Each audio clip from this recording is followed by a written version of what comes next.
Olá, seja muito bem-vindo à nossa Masterclass SEO Homepage. Nesta aula, eu vou te ensinar todas as minhas técnicas, estratégias, melhores práticas de SEO Homepage para este ano, né? Mas acima de tudo, eu vou te ensinar a pensar, a refletir, a trabalhar a filosofia do SEO, porque não é só saindo replicando técnicas por aí. É preciso estratégia, é preciso conhecer os princípios e a experiência do usuário. Bem, meu nome é Diego Ivo, eu sou fundador e CEO da Conversion, a maior agência de SEO do Brasil. Atendemos clientes como Localiza, Viajanet, Americanas, entre vários outros de clientes de pequeno, médio e grande porte.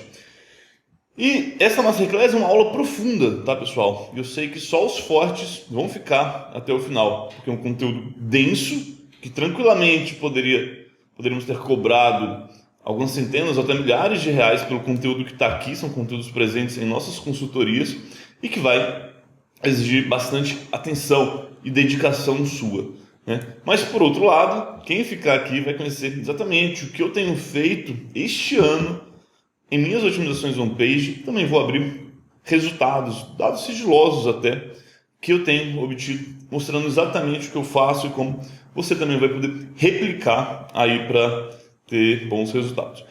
Então, pessoal, sem delongas, eu quero começar já trazendo um conceito, assim, para quem é novo em nossas Masterclass. A gente tem uma telinha aqui do lado, cadê? Aqui do lado, opa, tá torto. Ali, mas eu estou ali do lado onde eu vou colocando todos os conteúdos depois. Esse material vai ser disponibilizado também para quem se interessar como anotações. Você também pode fazer, claro, as tuas anotações daí. Bem, então começando pelo princípio, né? O que é SEO Homepage? Naturalmente eu presumo que você já saiba o que é SEO, né? Se você não sabe ainda, talvez tenha outros conteúdos nossos que sejam mais relevantes para você. Certo? Mas isso aqui é para quem já está mais familiarizado com SEO. O que é o SEO Homepage? O SEO Homepage, que também pode ser conhecido ou confundido com o SEO On-Site, tá? É um conjunto de técnicas e estratégias de otimização de uma ou mais palavras-chave dentro de uma página ou de um site como um todo, porque todo site é um conjunto de páginas de elementos que são visíveis para o usuário. Tá? Então, pessoal, existe o termo SEO Homepage, ele é o mais comum. Se você for muito estrito ao termo, ele só vai valer para a otimização de uma única página, mas a gente acaba usando para todas as otimizações de todas as páginas, de tudo que está dentro do site. Em oposição a isso, né, a gente vai trabalhar o SEO com dois pilares, né, que é o SEO off-page, ou seja, tudo que está fora da página, fora do seu site também. E também o SEO técnico, que é a otimização da tecnologia do site, que não está diretamente visível para o usuário, a plataforma, né, o meio que se utiliza para exibir o site. Então aqui eu trago uma pequena explicação, um pequeno quadro, né, falando o que difere o SEO on-page do técnico do off-page. Tá? Eu acho importante ter esse conceito aqui. Por exemplo, lá atrás nem se falava de SEO técnico, né? Então é importante a gente ter os conceitos bastante claros para garantir que a gente está falando da mesma coisa. Vão ter muitos elementos que pessoas até podem colocar como SEO on-page, outras como SEO técnico. SEO off-page é um pouquinho mais claro, certo? Então, o que é o SEO on-page? Primeiramente, o conteúdo da página, né? Conteúdo em texto, né? Imagens, todos os elementos, produtos são conteúdo também no caso de e-commerce. Depois, os títulos, as metas descriptions, essas metas descripciones aqui, acho que foi uma correção do iPhone. Depois as URLs amigáveis, depois as heading tags, que é o H1, H2, H3, etc. Depois a linkagem interna, vou trazer um case bem legal de linkagem interna aqui, do impacto que ele traz, como você, com algumas otimizações você pode, acho que, obter uns bons resultados. Depois também falar sobre SEO para imagens, né, tudo dentro do pilar do SEO técnico. E a gente tem como métricas do homepage. Análise de retenção não é uma coisa muito comum, eu vou explicar. Foi uma metodologia que a gente desenvolveu aqui na Conversion, que eu vou compartilhar com vocês.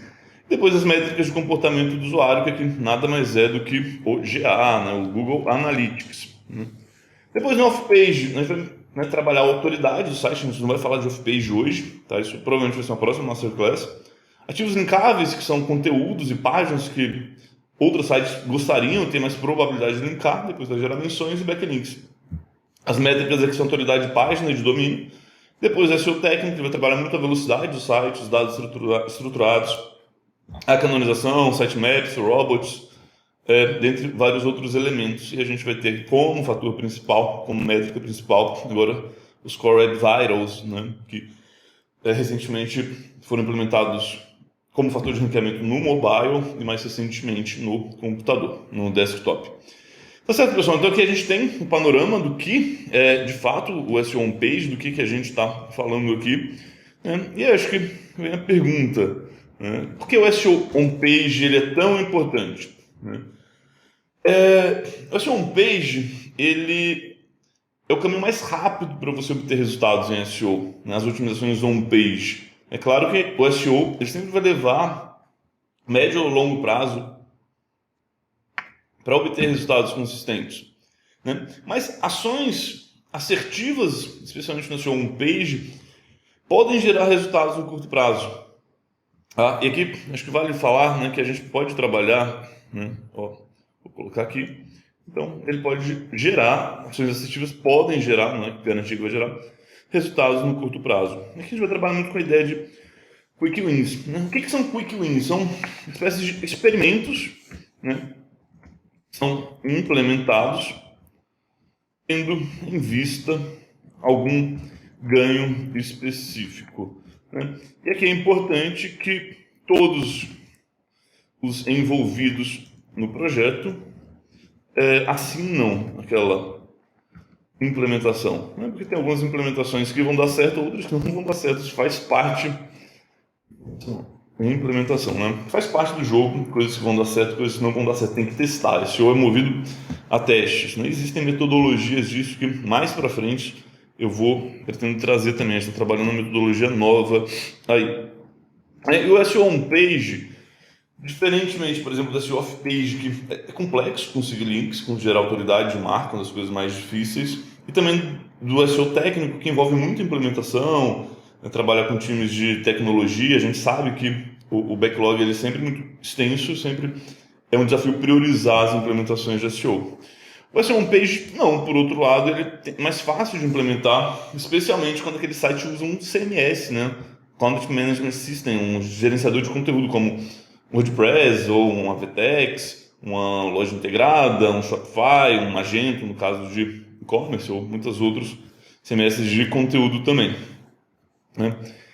E essas otimizações, né, que envolvem mais conteúdo, e por conteúdo aqui eu estou falando tudo que está presente de elemento numa página, tá? Não só o texto, uma imagem é conteúdo, um link é conteúdo.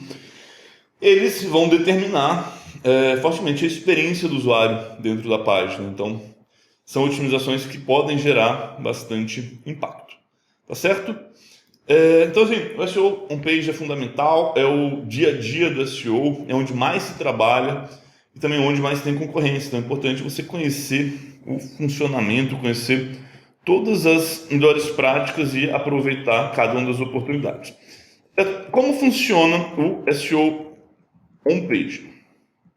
A gente vai focar primeiro em uma palavra-chave. Cada página na internet, ela deve ter uma palavra-chave principal, que é aquele termo pelo qual a página deveria ser encontrada.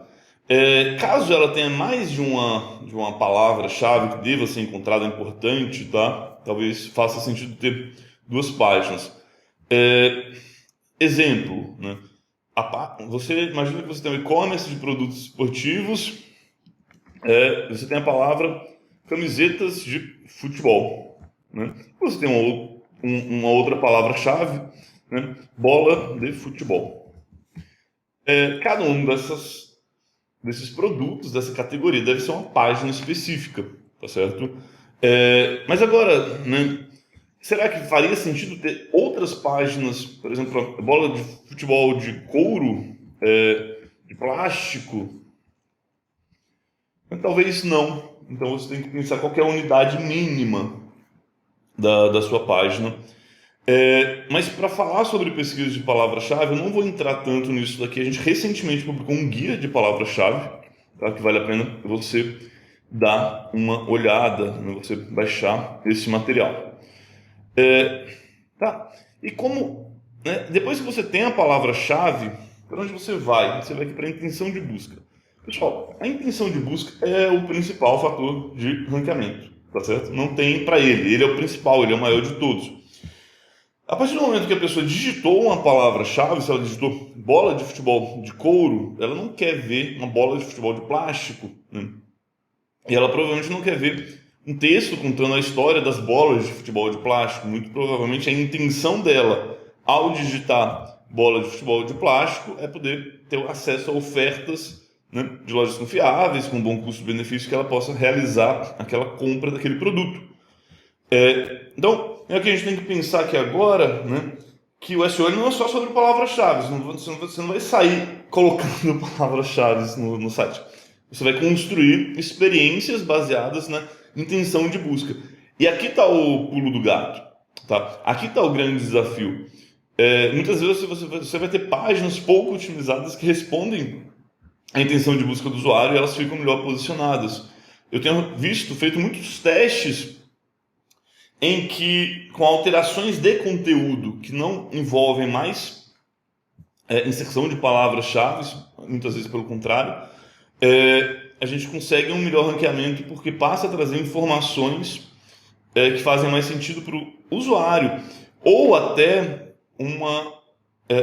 quando a gente reordena blocos e seções do site, de uma página, na verdade, ela passa a ranquear melhor, porque aquela informação faz mais sentido para o usuário estar na frente. A gente vai falar mais disso mais adiante.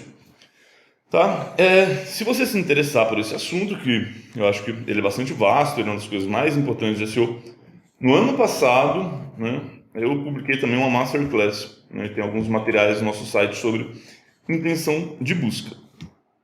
Né? E, grosso modo, né, como vai funcionar na prática as otimizações de SEO homepage? Bem, você pesquisou palavras-chave, você sabe quais palavras você precisa, você sabe qual que é a intenção de busca do teu usuário, agora você vai para implementações que vão envolver principalmente textos, tá? Um pouco de imagens e eventualmente vídeos também. As imagens estão cada vez mais presentes, você pode ver que nas buscas o Google já traz aqueles thumbnails dentro das próprias SERPs. Antes ele trazia mais no mobile, no celular, e agora está trazendo desktop também. Então é sem dúvida nenhuma um ponto de atenção bem interessante, tá certo? Dando um passo aqui, vamos falar um pouquinho só e bem rapidamente sobre intenção de busca para garantir que está todo mundo com o mesmo conceito aqui para a gente não deixar ninguém cego. Vai ser bem rápido essa parte sobre intenção de busca. Bem, imagina que a gente vai ter três tipos de intenções de busca principais, tá? Uma é navegacional, outra é informacional e a outra transacional. Qual delas é mais importante? Todas são importantes e todas fazem parte de uma jornada de pesquisa do usuário. É importante aparecer em todas. A navegacional é quando alguém quer chegar em um site ou uma página. Então, geralmente, você digitar a palavra-chave da pessoa. Vale dizer, da pessoa não, do site, naquela marca, por exemplo, fui lá e digitei Americanas, eu digitei G1, eu digitei Viajanet, ou então, por exemplo, eu digitei Americanas Smartphones, né? Eu quero chegar na página smartphones da Americanas. Depois, e essa daqui também é a palavra que mais converte, tá, pessoal? Essa aqui é branded keyword, né? Isso aqui é o que mais converte, né? Aumentar as buscas de palavras navegacionais é o supra-sumo, né? Não tem como fazer SEO, mas é uma coisa para uma outra conversa, coisa bem mais avançada. Depois a gente vai para as buscas informacionais. São aquelas buscas que as pessoas estão buscando informações, como o próprio nome sugere. Então, o que você precisa ali é principalmente ter texto, né? O maior volume de buscas vai estar em buscas informacionais. né? Então, os blog posts, ou no caso de um portal de notícias, as notícias vão ser o grosso dessas páginas, né? E elas têm que trazer, naturalmente, as melhores informações. Depois a gente vai ter a busca transacional, que é basicamente a pessoa, quando ela quer comprar, ela vai lá e pesquisa aquilo. Seja, por exemplo, ela pode digitar a palavra iPhone, olha só, iPhone, ela vai ter, essa palavra-chave vai ser ao mesmo tempo transacional, navegacional, informacional. E as buscas estão cada vez mais assim, mas o que a gente tem que olhar é qual que é a intenção de busca da pessoa naquele momento, né? E você vai ver qual que é também a intenção prioritária, porque a pessoa digitando iPhone, ela pode querer todas as três coisas, né? Eu vou te ensinar depois a analisar isso daí, tá certo? Na verdade, eu vou ensinar agora. Então, como é que você vai... Então, ficou claro, né, pessoal? Esses três tipos de pesquisas que a gente tem. E aí a gente tem que entender qual tipo de página a gente precisa ter. E como eu vou fazer isso? Eu vou fazer uma análise competitiva. Tá? Análise competitiva, como o próprio nome sugere, eu vou analisar os meus concorrentes. Tá? Aqui, o que a gente precisa trazer para essa análise competitiva? Pode ser numa planilha, no documento do Word, o que fizer mais sentido para você. Você vai trazer os principais conteúdos e elementos que aquela página possui. Entendeu? Você vai analisar todos os tópicos, ou principais, que a página possui. Vou deixar aqui um link. Né? A gente aprofunda mais esse assunto nesse artigo Análise Competitiva SEO. Tá? E quais seriam essas otimizações? Bem, eu vou ver, olha só, trazer os blocos de conteúdo. O que são blocos de conteúdo? É como mais ou menos como está aqui, entendeu? Análises competitivas.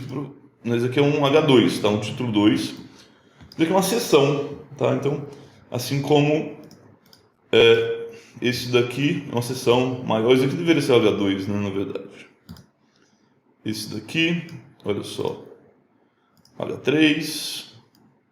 Por que eu não estou fazendo isso aqui com um rigor, né? Para a gente ser ágil, mas aqui vale como exemplo. Tá? Então, isso daqui seria um bloco. Esse daqui vai ser um outro bloco. Você vai vendo quais são os blocos e em cada caso pode estar mais concentrado no H2, às vezes vai para o H3, mas o importante é se encontrar unidades de sentido naquelas coisas. No texto vai funcionar assim. No e-commerce você pode ter só uma vitrine bruta de produto. Muitas vezes as pessoas colocam algum banner, colocam alguns elementos, colocam categorias relacionadas, enfim, produtos, sugestão de produtos, etc. Depois também vou ter os assets, que são os ativos, né? Imagens, vídeos, textos de apoio, né? Que aparecem mais no e-commerce, no menu lateral, no fundo. Um buscador, né? Ofertas, né? Às vezes descontos também vão funcionar como assets. É importante você ver aqui, especialmente em blogs, qual que é o tamanho do conteúdo, mas em e-commerce também, tá? Você medir, você seleciona uma vitrine, por exemplo, e faz a contagem de palavras-chave. Né? Depois, mais para frente, eu trago isso aqui. A densidade de palavras-chave, tá, pessoal? Isso aqui é menos importante, tá? Isso aqui é o menos importante de tudo, porque você não tem que fazer uma coisa mecânica, né? A densidade de palavras-chave lá atrás causou muitos problemas em SEO, porque as pessoas achavam que tem que ter 2% de densidade de palavra-chave. Na verdade, isso é absolutamente secundário, mas às vezes é uma análise que pode fazer sentido, porque você pode perder alguma coisa, isso como dado quantitativo, não qualitativo, pode ajudar. Depois, por fim, uma análise competitiva do tempo médio. E aí você vai poder estruturar isso do jeito que você quiser, numa planilha, se você se dá bem com ela, num documento, num PPT, na sua cabeça, aonde você quiser. A título de exemplo, né, isso aqui é a análise que eu faço, pegando até algumas outras métricas, aqui também tem o domain rating, né, que será uma métrica mais off-page. Isso está nesse link, tá, pessoal? Essa informação aqui. Então, o que eu vou fazer? Eu vou pegar as métricas principais do top 3 e vou comparar com o meu site. Eu vou ver onde eu estou forte, onde eu estou médio e onde eu estou fraco. Então, nesse caso, desse exemplo, meu site tem 56 de autoridade de domínio contra 38 na média do top 3. Né? Então, isso aqui não tem um problema de off-page. Né? E onde vai estar o problema? Vai estar uma questão de produtos. Né? Isso aqui é uma página de e-commerce. A gente fez análise de quantos produtos tem naquela vitrine. E ele está abaixo e também tem uma quantidade menor de palavras-chave. Naquela vitrine não, naquela consulta. Né? E o word counter vai aparecer, que é contagem de palavras, tá? Mas pegando a vitrine como um todo. Então a otimização que você deveria atacar nessa página, por exemplo, seria a quantidade de produtos ou percepção de e tamanho da vitrine, tamanho do conteúdo. Né? Porque uma vitrine que tem títulos de produtos, etc., vai traduzir em texto isso daí, comparando mercado com mercado, dá bom, tá certo? Então, essa aqui é uma análise, mas, deixa eu colocar aqui, uma análise em e-commerce que você faz. Né? E-commerce é muito importante olhar para o produto, né, pessoal? Tem que olhar para produto, porque a intenção de busca, em geral, das pessoas está ligada principalmente a produto, certo? E se você vai para uma página de conteúdo, são outras coisas que você vai otimizar. Isso aqui vem numa planilha que a gente tem aqui dentro. Falei que ia compartilhar coisas, tá? Então, o que a gente está analisando aqui? Tem o meu site, tem o concorrente A, tem o concorrente B. Então, o que a gente foi fazendo? Né? Pegando cada um dos H2, nesse caso deve ser H2, né? Cada H2 ele tem uma palavra-chave. Então, por exemplo, vamos supor que essa Masterclass, a palavra-chave dela é seu homepage. Aí tem um H2 aqui, né, que seria intenção de busca. Então, eu vou mapeando todos esses daí.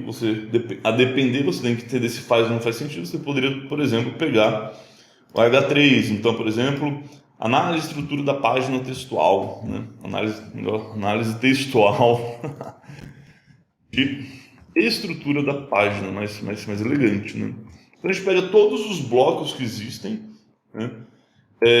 E a gente vê com unicidade qual que é o total de tópicos existentes. Então aqui nesse caso foi 58. O nosso site, ele gerou um score de 7. Por quê? Porque ele trabalhou 25, mencionou 10, mas não trabalhou exatamente, não citados foi para 24. Então, repara que aqui, né, ele vai descontando dos 58, do mesmo modo com o concorrente A, que mencionou muito mais, do outro que também está bastante próximo, né, mas por a não citação, o fato de trabalhar ganha mais pontos do que simplesmente mencionar. Né. Um exemplo você pode fazer do seu jeito, né? E aí, olhando todas essas informações, a gente vai entrar no conceito aqui agora de copywriting. Você vai trabalhar a big idea da sua página. Tá? Big idea da página. Diego, o que é a big idea? Big idea nada mais é do que a grande ideia. Né? Isso é muito um termo utilizado. Dia é um termo, é um conceito de copywriting. O Ícaro de Carvalho, o cara do Empíricos, fala bastante disso daí. Né? E ele é trabalhado no conceito de campanha. Então, qual que é a ideia da campanha que a gente vai explorar? Do mesmo modo, a sua página em SEO é como se fosse uma microcampanha. Tá? Como é que a sua página vai se diferenciar de todas as outras páginas, de todos os outros sites, de todos os outros concorrentes? Tá? Isso vai ser muito importante, depois a gente vai falar que a pessoa, quando ela chegar na sua página, ela tem que ver por que você é diferente. Né? E você precisa, né, criar uma forma de você se diferenciar dos seus concorrentes. Tá? Repara, você vai ter uma análise de blocos, uma análise mais quantitativa, baseada em quantidades e como você está explorando cada uma das informações. Né? E depois você tem que ter uma forma de se diferenciar. Porque basicamente você precisa, em relação ao seu concorrente, ser ou mais completo, ter uma página mais completa, ou ter uma página única e diferente, com outro ponto de vista. Né? com algo que chame a atenção, que seja diferente, né? Então você tem que você pode criar um diferencial, você pode ter o preço mais baixo e comunicar isso daí, né? Você pode trazer as informações de modo mais completas, você pode trazer informação mais atualizada, você pode ser o único a trazer XPTO, tal coisa, entendeu? E tudo isso tem que ficar muito claro para a pessoa, né? Você tem que comunicar isso, então a Big Idea da sua página tem que ser comunicada o tempo todo. Com isso daí você vai fazer uma página que é única, que é melhor do que todas as outras, então que ela vai ter mais chances de ficar na primeira posição naquela consulta que você está fazendo, tá? Então esse daqui é o conceito geral, né? A gente tem que pegar a intenção, a palavra-chave, entender a intenção de busca dela, entender o que os concorrentes estão fazendo, a gente garantir que a gente está cobrindo os tópicos, os elementos que o outro tem, e a gente encontrar formas de nos diferenciar, de conseguir ter mais coisas que todos os outros concorrentes, tá? E agora a gente imagina então que você já construiu a sua ideia, você entendeu, poxa, né, o que você precisa trabalhar e tal, agora você vai para a execução. O que você vai fazer, né? Eu gosto sempre de começar pelo mais simples de tudo, né? Começando do começo, que são as URLs amigáveis. E aqui tem um conceito que é muito importante, né, que se você entender ele em SEO, vai ser meio caminho andado para o sucesso, por mais simples que seja isso, tá? O que é o URL? A URL, por exemplo, nesse caso aqui, o endereço dessa página. Se qualquer pessoa copiar essa URL e tentar acessar, vai chegar nessa página, né? Claro, se ela tiver acesso, porque está no meu Google Drive, ok? Se qualquer pessoa vai ter. E do mesmo modo, esse conteúdo aqui, tal como ele está, somente deveria ser acessado através dessa URL. Não deveria ter duas URLs, assim como nesse caso não tem, tá? Então, conceito básico de que a URL é uma unidade básica. Todo URL deve representar um único conteúdo e todo conteúdo único deve ser acessado por uma única URL, tá? Você garante uma unidade básica de todas as coisas, tá? E aí, vamos agora, como é que funciona a URL? A gente tem essa imagem aqui, que é super legal, que traz a anatomia dela. Então, a primeira coisa que vai estar aqui também, né? Ó, a mesma coisa, né? Então a gente começa com um protocolo aqui, no HTTPS. Depois a gente vai ter o subdomínio, né? Esse subdomínio ele pode ser implícito, tá? Ele pode não ter aqui, pode não ser usado, você pode ser google.com. Geralmente o subdomínio é o www. Depois o domínio, que é o Google aqui, né? E o .com ou .com.br é chamado TLD, TLD, Top Level Domain, né? Ok? Depois cada uma dessas barras, elas são chamadas de slash, né? A gente vai ter a subpasta aqui, né? Outro slash, e a gente chega ao slug, né? Que é, por exemplo, nesse caso, nome traço do traço produto, slash de novo, barra para fechar. Essa aqui é a anatomia da URL, uma terminologia para você ter em mente aí que você vai utilizar também. Algumas coisas que uma URL não deve ter ou não deve ser, né? O que evitar nas URLs? HTTPS não seguro, tá? Isso é básico. URLs excessivamente longas, né? Você deve evitá-las. Às vezes não tem como evitar, ok? E principalmente evitar parâmetros, né? O que são parâmetros? É basicamente, deixa eu ver se vai ter aqui de exemplo, não vai. Eu vou colocar aqui um exemplo. Eu vou colocar https loja.domínio.com.br/categoria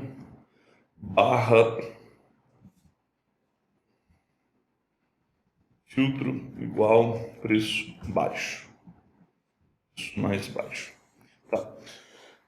Parâmetros é esse negócio aqui que tem uma interrogação, o nome do seu filtro e o comando dele, né? A variável dela. e ela vai filtrar alguma coisa dentro da página. Nesse caso aqui, acho que não teria problema, tá? Opa, não teria problema. O problema, isso já não é tão comum quanto foi antigamente. Imagina você tem um site que era, sei lá, www.meublog.com.br, blog.php, post igual, né? O número dele, a identificação única da base de dados, né? Isso aqui é ruim, isso aqui não deveria acontecer e hoje acontece cada vez menos. Ah, Diego, isso vai prejudicar o meu ranqueamento? Um pouco, tá? Isso vai me impedir de ranquear? Não vai, mas não é o ideal, até porque não é tão bom para o usuário, né? As pessoas hoje em dia nem sentem segurança de compartilhar um link como esse, por exemplo, né? E outra coisa, também não é elegante, né? Parece uma coisa bem amadora, isso daqui. Mas vão ter casos em que você vai ter uma URL que vai ter que usar parâmetros, né? Se você trabalha com blog, isso não deveria acontecer, ou principalmente com blog. Mas se você trabalha com e-commerce, isso aqui vai acabar acontecendo. Eu vou trazer um exemplo aqui para a gente ver. Ó, site, uma página da Americanas, certo? Peraí, falta. Eu preciso esticar isso aqui para caber, mas já. Então, olha só. Estou vendo Galaxy S, 959 produtos dentro de Americanas. Opa, opa. E eu quero, estou ordenando aqui pelos mais vendidos. Mas não, eu quero os menores preços, né? Repara, né, que mudou a ordem, mas os produtos são os mesmos. E como a gente continua a ver a categoria Galaxy, não faria sentido para o Google ter duas URLs, tá certo? Então, a gente vai trabalhar nesse caso, vai canonizar. Isso a gente já entra um pouquinho no SEO técnico, mas é importante você ter em mente essa otimização aqui para trabalhar esse conceito da página única. Então, eu abri o código-fonte aqui, deixa eu dar um zoom. Então, repara que o título dela continua Galaxy S em promoção. Canonical. A canonical dela, olha só, ela termina em Galaxy S. Ela não traz a variável de by lower price, ordenar por preço, sort by lower price, né? Ordenar por preço mais baixo. Ou seja, ela exibe o filtro do usuário, mas a canonização dela, a canonização é a URL oficial, a URL canônica que deve ser exibida no Google. Tá certo? Deixa eu fechar aqui, né? E aí vem sempre, né? Eu não gosto, né? Falei que a gente vai mais aprender a pensar aqui, mas as pessoas sempre perguntam qual a melhor estrutura de URLs, mas a gente tem que trazer uma melhor prática, né? A gente tem que explicar o que é melhor. Mas antes de explicar o que é melhor, a gente tem que dizer que SEO tudo depende, né? Por que depende? Porque você sempre vai lidar com contextos diferentes, tá?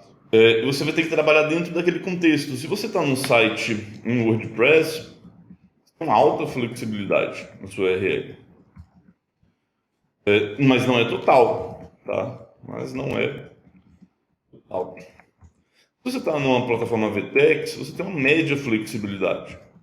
Menos ainda tem flexibilidade. Qual que deve ser a melhor URL? Mais uma vez, tudo depende porque vai depender do que você pode fazer, tá? Então você tem que trabalhar com o que é possível fazer.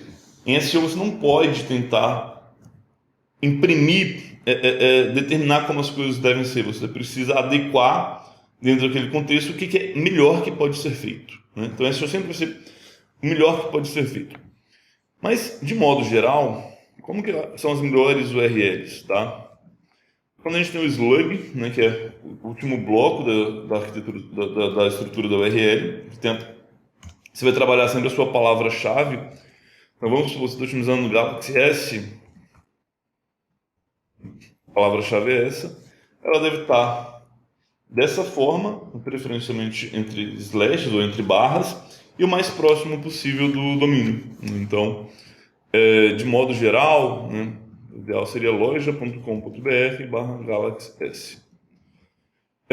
Vai sempre ser assim? Não vai. Essa daqui também é a minha preferida, tá? Às vezes você vai ter que trabalhar com identificadores assim, mas não tem problema, mas busca o que é mais elegante. Eu tenho evitado colocar muitas categorias aqui, então, por exemplo, smartphone, barra XPTO, entendeu? Que acho que vai pesando mais o URL, mas não tem problema não. Muitos sites usam e você tem que pensar, né, qual que é o conceito seu, né? Como você quer ser visto na URL também. Vai ter uma questão aqui que é um pouco de marketing, de posicionamento, mas assim, pensando em SEO, o mais próximo, vou tirar aqui, o mais próximo possível, em tese é melhor e sem um número também, né, com identificadores únicos. Ok? Dito isso daqui, né, vamos agora, né, a gente pesquisou palavras, entendeu a intenção de busca, entendeu concorrência, a gente já tem a nossa URL, né, então a gente já tem a nossa página única, agora a gente vai pensar no conteúdo dela. Tópico 6, conteúdo. Conteúdo é um assunto que está cada vez mais complexo em SEO. Vou fazer um rápido parêntese que não estava nem planejado, não estava nem no script. Mas o SEO, antigamente, você tinha um analista de SEO, né, que era quem fazia tudo. Né? Era ele um pouco aquela figura de quem é das antigas do webmaster, né? A pessoa que era responsável pelo site. Até pouco tempo atrás, né, o Search Console se chamava Webmaster Tools. Né? O Google ainda usa esse termo, mas ele próprio está abdicando, ele está abandonando a ideia de webmaster porque o site já não é e o marketing e o próprio SEO não é feito mais por uma única pessoa. Você tem muitas pessoas diferentes, né? Você vai ter um SEO mais técnico, um SEO mais de on-page, que é o que a gente está falando aqui, mais de off-page, um de conteúdo, você pode até ter um de UX e até um de dados. Perfis de profissionais SEO. Depois você vai ter, olha só, são pelo menos 6 perfis ali. Muitas vezes eles vão estar. Uma pessoa vai ter duas competências ali, mas cada vez mais isso daí vai se separando, né? Vai tendo profissionais únicos para cada um desses pilares. E quando a gente fala de. Tá? Parênteses, vou deixar parênteses entre parênteses, só para ficar claro de quem pegar o bloco depois. E aí, esse é um tema que nunca foi tão comum nos profissionais de SEO, que é o copywriting. Tá? As interfaces do site, os conteúdos do site, cada vez mais eles são importantes para SEO. E cada vez mais o modo como ele é feito determina o sucesso ou o insucesso de tua estratégia de SEO. E o copywriting ele vai ficando cada vez mais importante em SEO. Por quê? Porque você precisa convencer o tempo todo o leitor a continuar lendo a sua página. Tá? Você precisa a cada segundo renovar o desejo dele de continuar no seu site. É mais ou menos, fazendo uma metáfora, uma comparação, mais ou menos como uma série ou uma novela, em que sempre você tem um problema que vai sendo resolvido e você vai descobrindo, você vai criando uma nova história, vai criando um novo problema de algo que vai ser revelado lá adiante. Uma novela é basicamente isso daí, né? Ela vai lá, cria um problema, vai lá e termina, né? Confira amanhã, no próximo episódio, como isso aqui vai se resolver. Aí no dia seguinte, ele começa ali, reativa a curiosidade, até para quem perdeu o capítulo. No meio ele revela, e quando ele revela, já cria uma próxima curiosidade. É claro que você não está fazendo uma novela ou uma série dentro do seu conteúdo, mas o seu conteúdo ele tem que, mesmo implicitamente, despertar a curiosidade da pessoa para continuar. Tá? Em SEO a gente lida com conteúdos muitas vezes grandes, conteúdos de 1, 2, 3, 4, 5, 10 mil palavras. Então, o copywriting, ele muitas vezes vai ser o divisor de águas para você ter ou não ter sucesso em SEO. Esse é um profissional que vai se desenvolver bastante. Eu, particularmente, eu aposto muito nele, tá? E aí, como eu já falei anteriormente também, tá? Assim, muita atenção ao copywriting, né? Talvez seja o seu perfil, talvez não seja.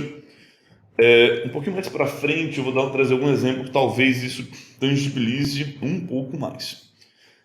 Depois a gente vai ter os blocos de conteúdo. E esses blocos de conteúdo, eles precisam ter unidade. Imagina que isso aqui é um texto, certo? Se, por exemplo, eu pegar, esse bloco aqui, ele tem uma autonomia, entendeu? Das URLs amigáveis.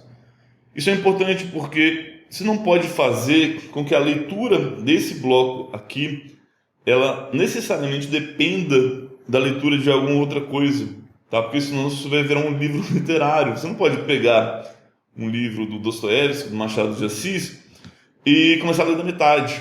Mas um blog post você lê da metade, tá? Porque de repente aquela coisa é aquela parte da rede amigável que te interessa. Você só quer ver aquilo nisso aqui, entendeu? É uma dúvida que você tem, você quer consultar. E a sua página, o seu site tem que estar preparado para isso. Depois, outra coisa é escaneabilidade. Muitas pessoas vão chamar de leiturabilidade, é feio, né? Escaneabilidade, eu acho que é melhor. Que é o quê? A pessoa, quando for navegando pela sua página, ela conseguir ir escaneando, né? Porque esse é um page importante, como funciona, intenção de busca, navegacional, informação transacional. Repara como nessa própria anotação aqui tem uma estrutura escaneável de texto. Eu consigo ir batendo o olho e saber, né? Provavelmente isso aqui vai virar um e-book, um blog post depois. Isso aqui vai sendo preenchido, mas a estrutura, o esqueleto, ele está pronto, tá? E a gente tem que mostrar isso daí para a pessoa bater o olho e saber onde está o que ela precisa, tá? Para não dar bounce, para a pessoa não encontrar essa resposta em algum outro lugar, ok?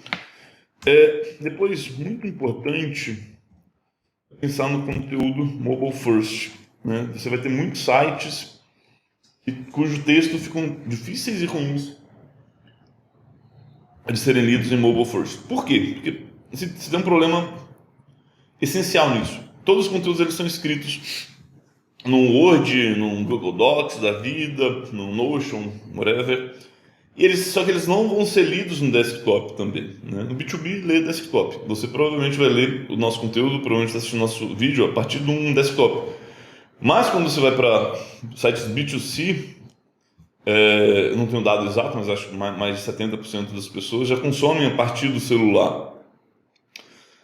Só que, será que o seu conteúdo está bem lido no celular? Às vezes você abre algumas notícias, né, no G1, qualquer portal de notícias, você tem blocão de conteúdo. E não fica bom, não fica agradável de ler. Então, pensa em conteúdos mobile first, entendeu? Ou pelo menos os conteúdos que você estiver otimizando, ver se eles estão bons de serem lidos no celular, tá? Isso faz toda a diferença, né? Pode tirar muito bounce aí.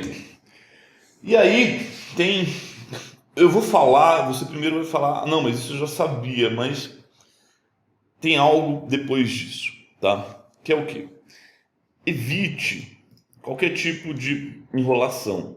Você fala, poxa, Diego, mas claro, a gente evita todo tipo de enrolação, né? Porque a gente trabalha com bons redatores, a gente tem um time de conteúdo ótimo e tal. Sim, tá? Por quê? Porque muitos dos o texto de blog, especialmente aquele que vai ser visto em SEO, ele é diferente de uma matéria jornalística, ele é diferente de um livro, né? Ele é único. E muitas vezes, o que as pessoas fazem, por exemplo, e aqui está o maior erro de todos, né? Elas fazem introduções que não tem nenhuma informação, mas só dão um tom do texto, né? Então, parece aqueles romances antigos que, né, a pessoa vai começar e começa a contar histórias e tal. Cara, na internet não é assim, tá? Para SEO especialmente não é assim. A sua introdução, ela tem que ser direta, tá? Ela tem que, sem enrolação no sentido de sem palavras, introdutórias, etc. Não, já começa no vamos ver, entendeu? Já começa para cima. Tem uma imagem legal aqui. Deixa eu... Tá. O pessoal da Ahrefs fez pirâmide invertida, tá? Então você vai começar tudo com esse need to know, o que é necessário saber sobre aquele tema, sobre aquela página. Depois você vai para o nice to know, ou seja, você tem que começar primeiro com o que é obrigatório. Eu já cometi esse erro, tá? Muitas vezes, né? Pega aquele negócio da big idea do texto, né? Eu falava, não vou fazer um texto que ele vai ser um único a testar tal coisa. Mas, cara, isso não era a coisa que ia fazer diferença na vida das pessoas, tá? Você tem que sim criar diferenciais, mas você tem que trazer de maneira bem objetiva o que é necessário saber. E aí depois você vai, né, mesclando isso daí com o que é legal de se saber, né, com o que é importante, mas secundário, tá? Vou dar um exemplo aqui, tá? Eu nem falei disso nessa masterclass, né? Mas sempre a gente olha aqui. Deixa eu tirar essa barra de favoritos. A gente sempre fala de EAT, tá? Então, a pessoa foi lá, pesquisou no Google o EAT. Tá aqui o nosso site. Tem que colocar 80% para ter uma boa leitura. Ela tem esse plugin, pessoal, que é super legal, viu? Eu até esqueci o nome dele, mas ele traz a posição do... Será que tem aqui? Não tem. Customize. SERP Trends. Ele traz a posição, então cada vez que você pesquisa, você vai atualizando isso daqui, super legal. Tá? E aí, qualquer conversa de SEO vai aparecer isso aí, provavelmente você sabe, já ouviu falar, né? Mas muitas pessoas não sabem, então elas vão pesquisar. E muitas vezes, o que acontece? Para a pessoa saber algo, ela tem que rolar a página, tá? Chega aqui, não, o que é IET? Aquilo que a gente está falando, o que é need to know, o que é necessário de saber, já está aqui, ó. Esse content lead que a gente poderia chamar, né, um breve resumo do conteúdo. Em páginas, blog posts, isso funciona muito bem, né? Isso daqui é fundamental, isso daqui faz toda a diferença. Por quê? Porque você já traz a resposta para o usuário aqui. Tá? Vai dar bounce, porque algumas pessoas vão sair, vai dar bounce, porque às vezes o cara só queria saber o que significa IET, tá? Já vi aqui, Expertise, Authoritiveness e Trustworthiness. Isso aí, beleza, faz parte, tá? Mas, se o cara já viu aquilo que ele queria, e se você conseguir capturar a atenção dela, ela vai continuar lendo isso daqui, ou pode continuar lendo, tá? Então, use content leads. Isso geralmente está em H3. Até o G1, por exemplo, usa bastante isso. Para evitar qualquer coisa, né? Só falando de Ucrânia e Rússia, né? Que não quero entrar nessa questão. Enfim, vamos falar de Petrobras. Então ele tem aqui o resumo. Eduardo, você lá. Né? Tecnicamente, eu acho que eles colocaram pelo menos em H2 aqui. Deixa eu ver como é que tá. Exatamente, é um H2 aqui, entendeu? Como se fosse um subtítulo com resumo. Então a pessoa já viu isso aqui, de repente ela nem vai ver a matéria, tá? A usabilidade é fora esse anúncio, ótimo, bem prática. Depois está aqui, né? Você vê, G1 é muito bom, pessoal, em termos de SEO, de usabilidade, de tudo. Vou mostrar aqui. Pensar uma pessoa que está lendo um Galaxy mais simples.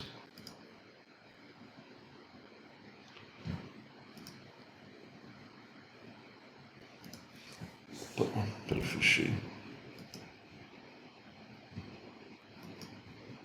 Pronto. Então olha só, tem um H1 aqui, o resumo, a imagem. Olha como fica legal, simples de ler, também no celular. Você não tem, em geral no G1, né, um blocão sem separação. Porque imagina se tivesse tudo junto aqui, né, e afastar a leitura. Eles conseguem trabalhar muito bem isso daí, né, e eles trabalham esse content lead, de espécie de resumo, né, da notícia, da pauta, ali que vai ajudar bastante. Tá, mas dito soluções, nem tudo são flores, né? A gente também tem alguns problemas de conteúdo. Quais são esses problemas de conteúdo, né? O primeiro deles é o conteúdo duplicado. No caso do e-commerce, eu já falei ali em cima, né? Você vai ter muitas vezes a resolver através de canonização de URL, né? Porque é o mesmo conteúdo com filtros, com ordenações diferentes. Né? Você pode resolver através de canonical. Muitas vezes você vai ter pessoas que plágio, né? De modo geral, o Google tende, tá, não é que sempre vai acontecer, a privilegiar o primeiro lugar onde o conteúdo foi publicado ou o site com maior domínio authority. Né? Ocorre plágio. Muitas vezes não é SEO que você vai resolver isso, tá? Você vai resolver isso por outras vias jurídicas. Se vai ser efetivo ou não, eu não sei, mas às vezes as pessoas perdem muito tempo com isso. Tem problemas maiores, como por exemplo o de thin content, e que vai estar muito ligado a uma solução aqui de content running, ou seja, poda de conteúdo. O que acontece? Thin content são basicamente conteúdos muito curtos. Antigamente, você publicava conteúdos de 500 palavras, tá? E hoje, isso acaba não fazendo tanto sentido, ou na maioria das vezes não faz sentido, se você não tiver algumas outras informações, porque fica uma experiência muito curta, tá? Muito pobre, né? E conteúdos finos, eles são um problema para SEO, porque eles prejudicam a experiência do usuário, porque eles não estão ligados ao que se... a experiência de consumo de informação que se tem hoje. E aí, junto com conteúdos finos, também você vai ter outro problema, conteúdos desatualizados, né, ou que não fazem mais sentido. Um ponto aqui. O que é importante você fazer, e talvez sempre fazer uma poda de conteúdo, que você eliminando conteúdos, cara, que não fazem mais sentido para quem navega no seu site. Né? Eu fiz um tempo atrás no site da Conversion, cara, ajudou bastante, entendeu? Assim, é um primeiro passo para ter sucesso em SEO, no SEO homepage. Muitas vezes você vai ter que fazer essa poda de conteúdo. No SEO Summit do ano passado, o SEO Summit, que é o principal evento de SEO no Brasil, o Everton da RD Station trouxe um conteúdo matador sobre content running, que vale a pena você ver se você estiver passando por esse tipo de problema. Ok? Dito isso, vamos falar das heading tags. Imagina que você já saiba, né? As heading tags, você tem um H1, você tem um H2, você tem um H3, você tem H4, enfim, você pode ter 5, H6. Eu nem sei até onde vai, mas a gente não usa muito além do H4, tá? E o H1? H1 é o título da sua página. Ele é só usar uma vez por página. Então, vamos abrir aqui, né, nesse exemplo aqui. Esse é o H1, tá certo? Muitas pessoas, isso cada vez menos, mas ainda acontece, colocam H1 no logo, né? Tá errado, porque o título da página não é conversion, o título da página é o que é EAT, que o Google tanto fala, blá blá blá. Lembra aquele conceito de URL, né, que eu falava? Cadê? Deixa eu trazer aqui. Unidade básica, todo URL deve representar um único conteúdo e todo conteúdo único deve ser acessado por uma única página. Isso vai se traduzindo em alguns outros elementos. Logo, o H1 não deve estar aqui no título, não no logo, mas sim no título da página. O H2 são os blocos maiores. Blocos maiores. Né? E o H4 a gente também usa muito pouco. Né? E o H3 é uma divisão necessária do H2, na verdade, uma subdivisão. Então, pessoal, os seus conteúdos eles vão ser estruturados basicamente dessa forma, né? São um H1, H2 com H3 embaixo, se necessários, né? E assim sucessivamente. Isso vale tanto para e-commerce quanto para blogs, entendeu? Não tem realmente tanta diferença nisso não, por incrível que pareça. Para trazer um exemplo aqui, a gente fez uma ilustração sobre uso de heading tags, né? Então, tá aqui. Ó, repara que isso aqui tem SVG, pessoal. Olha só, eu consigo dar zoom infinito nele, ele não perde a qualidade. Depois a gente vai falar disso para imagens. No próximo tópico aqui, mas o uso de SVGs é fundamental hoje em dia. Então aqui, ó, H1, tá? Olha só, o H2 é um título da seção. O H2 aqui como título também, você vê que ele pode funcionar como título da seção, título de conteúdo, título de conteúdo, e o H3 como subtítulo de conteúdo, né? Então, é sobretudo sobre a hierarquia da informação, esses usos aqui, né? Aqui tem um bom exemplo. Se você não quiser, a gente tem também um guia no nosso site sobre heading tags, né? E depois, super importante é que, né, como eu já falei, mas vou reforçar porque isso está cada vez mais importante, são esses blocos de conteúdo, né, que em geral eles são um H2, né? Acaba sendo isso aqui também. Ele vai criando unidades, né, que tem, poxa, o produto com as características dele, que tem um conteúdo informacional nesse exemplo, né? E o H2 vai dar título para isso daqui, né? Você pode trabalhar as palavras-chave aqui, você vai trabalhar as palavras-chave de acordo com, naturalmente, o que faça sentido, né? Aí,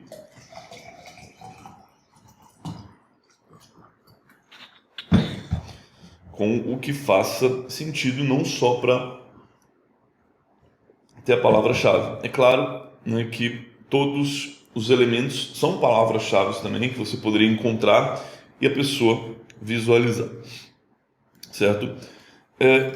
Fechando esse bloco de heading tags, vamos falar de imagens, tá? Qual que é o elemento mais importante das imagens? Isso não tem dúvida nenhuma que é o elemento alt, né? No código-fonte da imagem, deixa eu ver aqui se... esse aqui não tem uma imagem? Tem.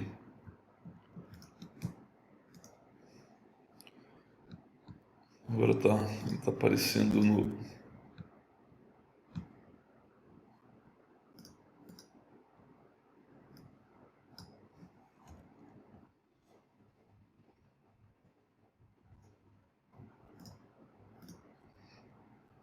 A palavra-chave aqui não está feito da melhor forma, tá? Esse H1, esse alt, na verdade. Mas o que o alt deve ser? Esse aqui é um bom exemplo, entendeu? Para a gente ver, né? Mesmo no nosso site as coisas não estão perfeitas. O alt ele deve ser o mais descritivo possível. E se você quer entender como fazer alt, o que você tem que analisar? Você tem que analisar sites de banco de imagens, porque eles dependem muito do SEO para imagens. Então, olha só, a gente tem imagem aqui, né, de dois gatinhos, né, um gatinho e um cachorrinho, né? O iStock é um dos principais bancos de imagens, né? Eles traduzem meio que automaticamente, então algumas coisas já não fazem tão sentido assim, mas funciona bem, tá? Repara que poderia ser simplesmente gato e cachorro, né? O alt dessa imagem, né? Que nesse caso é o título também, né? O H1 também, né? Mas eles mostram que como, olha só, amigos, né? Então ele traz o conceito gato, vermelho e corgi, né? Acho que em inglês talvez tenha outro sentido. Cão, corgi, não sei se é uma raça também, andando, né? Em um prado, né? Estação verão, sob gotas de chuva, olha só, quente. Ele tem todas as imagens aqui que descrevem, ele tira tudo daqui e ajudando a pessoa a pesquisar, né? Então, por exemplo, eu não testei isso, vamos ver se ele está bem otimizado. Gato e cão, prado, deixa eu ver. no verão. Ninguém fala prado, né? Chuva. Tá? Vamos supor, eu quero uma ilustração de. Vou ilustrar um livro, né, de infantil, e eu quero uma foto de um gato e um cachorro que estão debaixo da chuva, né? Então eu vou pesquisar aqui, imagens, ó, apareceu, entendeu? Né, porque é esse tipo de consulta que vai acontecer, né? E se ela for bem relevante, talvez ela apareça também para gato e cão, mas já é uma concorrência, né, bem grande. Aí vai ter outras imagens, né? Mas esse modelo de otimização bem descritivo, né, tenta, se você vai colocar alguma coisa, coloca a cor dela, né, onde está, todas as coisas. Não coloca só cachorro e gato, não. Coloca o máximo de coisas para lá. Eu vou deixar aqui um link de exemplo. E daqui dá para tirar as melhores ideias. Se você estiver muito interessado no SEO para imagens, a gente também tem um guia e consulta, analisa esses caras de imagens. Tá. O nome do arquivo, né, geralmente as pessoas, né, colocam, vem assim, olá.jpg, né? Isso vai ter problema? Cara, você pode ranquear sim, mas se o nome do seu arquivo for com a palavra-chave, com uma boa descrição, é ainda melhor. É como eu já tinha falado, lá quando eu mostrei aquela imagem, essa daqui, né, que ela não perde resolução. Primeiro, o que é SVG? SVG é um vetor voltado para a web. E o que é vetor? Vetor é uma imagem que você pode esticar de infinitum, porque ela se redimensiona. Tá? Você tem fotos em vetores? Não, você não tem fotos em vetores, só tem vetores, que são esses elementos aqui. Né? Um texto não é nem vetor, mas você pode transformar em vetor, mas um círculo. Né? Então, todas as ilustrações em geral são vetores. O logo de uma empresa é vetor. Assim, a depender do monitor, da tela que seu usuário usa, cara, um logo em PNG é terrível, tá? Em celulares mais modernos, como os últimos iPhones, né, notebooks mais modernos, o PNG ele estoura, o JPEG ele estoura, né? Então é importante tudo que você puder colocar em SVG, usar SVG, porque olha só, o logo, ó, ele estica à vontade, entendeu? Ele é infinito, ele não perde a qualidade. De outro detalhe, ele é super leve. Deixa eu ver se dá para ver aqui. Em PNG isso teriam, sei lá, uns 30 KB. Deixa eu ver se ele consegue mostrar aqui. Aqui, ó, 5.7 KB. Não sei se vai dar para ver ali, mas é um SVG, é muito leve, ajuda a deixar o site mais bonito e mais rápido. Então, SVG é vida, use e abuse de SVG. Aí você vai falar, putz, Diego, eu preciso, na verdade, é foto, como que eu faço para ter um arquivo leve? Vamos lá. O tamanho do arquivo também é fundamental. Minha dica, procure manter abaixo de 100 KB. A todos os arquivos devem ter menos de 100 KB, preferencialmente sim. Alguns não vão ter, se houver uma boa razão para isso. Você só vai quebrar a regra dos 100 KB se tiver uma boa justificativa para isso. Você vai falar, poxa, mas a imagem está pesada, né? Eu não consigo mexer. O que eu posso fazer? Eu vou passar duas ferramentas. O primeiro delas é o Tiny PNG. Deixa eu ver se eu consigo pegar aqui uma imagem. Nossa.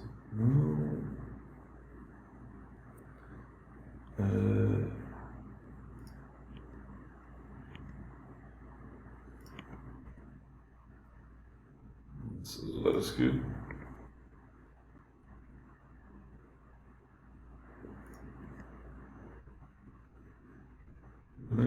Porque veio para o notebook.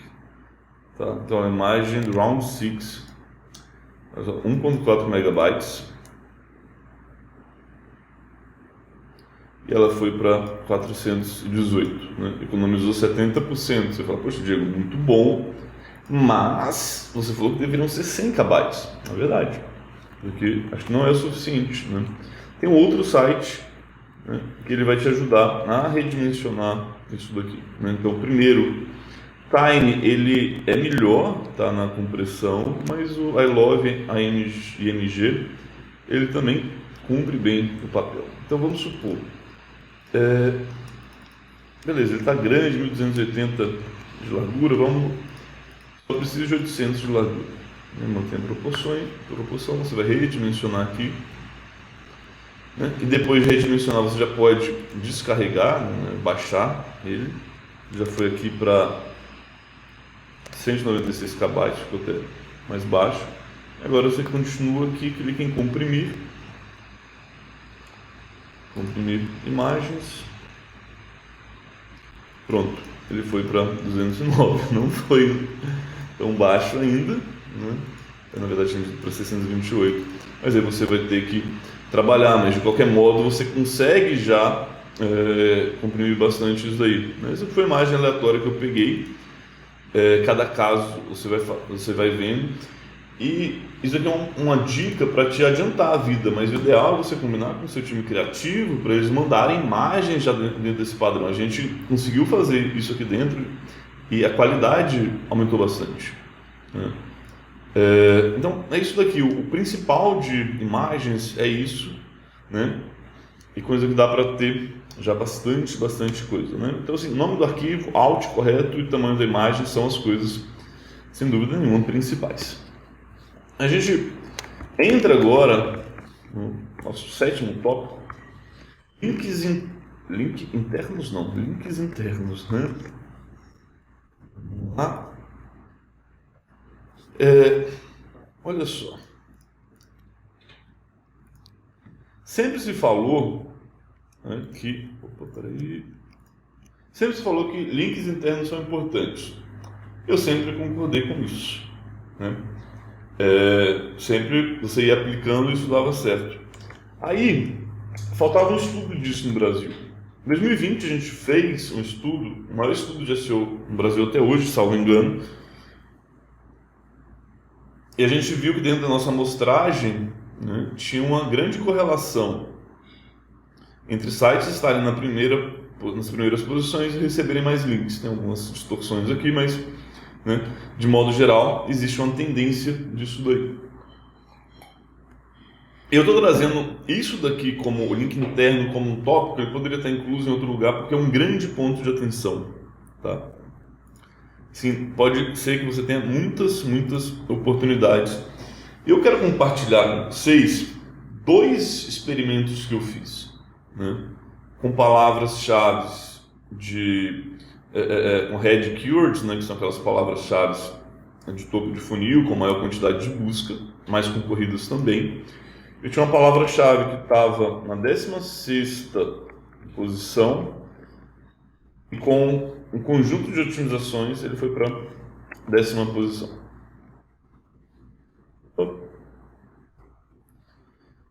E eu vou duplicar aqui, que colocar esse azinho é difícil, né? E outro experimento, né, que foi feito, mesmo princípio, saiu da 18ª e foi para a 11ª posição, só com links internos e palavras de alta concorrência. É uma coisa assim de outro mundo, é uma coisa de outro mundo. Deixa eu abrir aqui, tomara que ele esteja logado aqui para...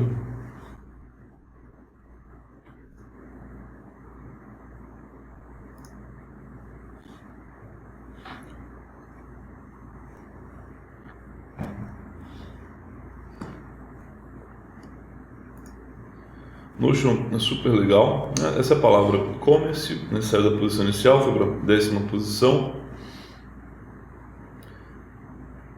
É que a gente vai fazendo todo o controle disso daí, né, todas as anotações dos experimentos. Mais para frente eu vou me aprofundar nisso daí, compartilhar com vocês. Então, o que a gente faz nessa análise aqui, tá? Né, a gente primeiro tem que ter grupos de controle, um bom experimento aí você vai levar uns 30 dias mais ou menos para fazer. Então eu pego a página que eu quero otimizar e eu venho no Ahrefs e eu vou ver aqui, ele tem um filtro, ó, padrão, ele vai mostrar todos os links, ó. Você tem o tipo de link, o link type, que o seu site recebe. Ele vai ter todos aqui, tá? Esses aqui são backlinks internos, né? Então, vou chegar aqui, ó, visão geral, backlinks internos. Ele vai trazer todos os links internos para a sua página. Mas aqui, essa página já está otimizada. Só que o que acontece? Você vai ter muitos links que eles são navegacionais. E eu entendo que o link que aparece dentro do texto, dentro do conteúdo, ele tem muito mais valor para o Google, né? Porque é o link que as pessoas vão clicar, que são links referenciais daquele conteúdo. Você vem em links, tipo de link, você escolhe Content Link, tá? Ele só vai trazer links que estão dentro do conteúdo. E esse é o indicador que você vai controlar, tá? Então aqui, né, olha só, a gente saiu de 15 para 19, né, tem que descontar o tempo que o Ahrefs leva para atualizar, que é diferente, né, e já foi aqui para 21, posso até atualizar. Então ele subiu em 6 os links internos, e acho que foi para 29, 28, né? Os links todos, não 26. Está praticamente certo. Então, eu vou trabalhar com o indicador de links internos, né? E aí, o que eu vou fazer agora? Beleza, eu preciso aumentar esses links internos. Aonde eu vou encontrar oportunidades? É muito simples. Eu vou no Google, vou digitar e-commerce, que é a palavra que eu estou otimizando nesse caso, site dos pontos conversion.com.br. Vou ver aqui, né, quais são as páginas que aparecem primeiro e vou vendo dentro dessas páginas onde teria oportunidade de eu fazer linkagens internas, certo? E divido esses links internos entre, então eu pesquiso, como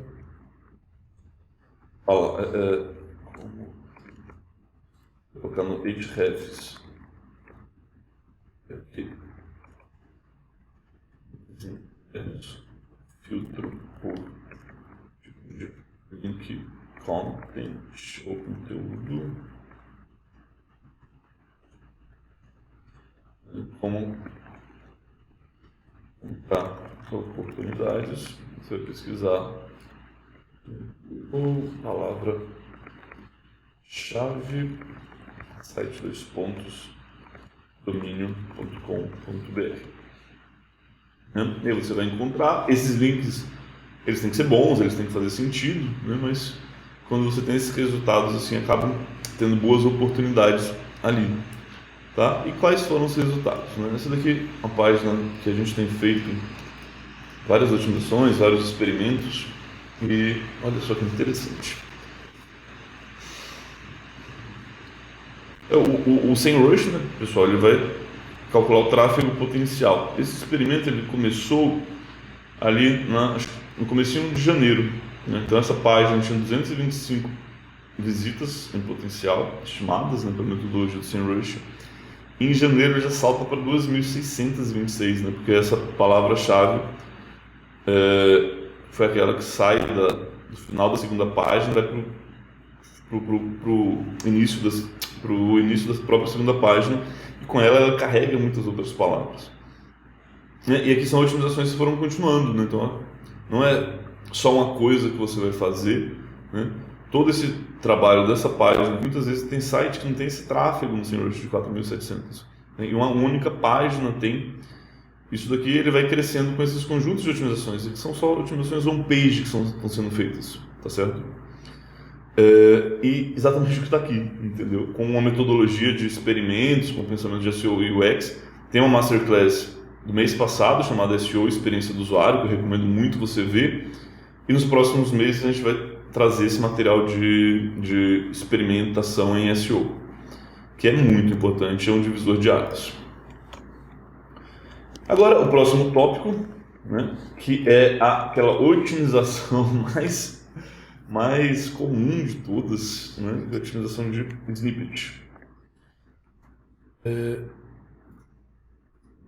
O que é o snippet? O snippet é cada um dos resultados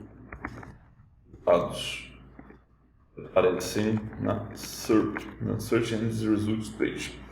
Bom, na prática, o que é? Olha só, vou ter dois exemplos aqui.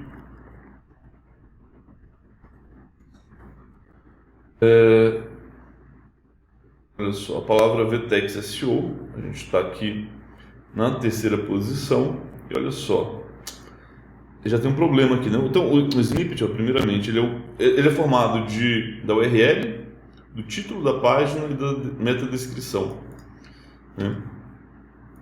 Aqui, esse daqui na quarta posição, né? E ambos estão com um pouco de erros, né? Eles estão com erros. Mas a partir daqui a gente vai conseguir analisar, tá?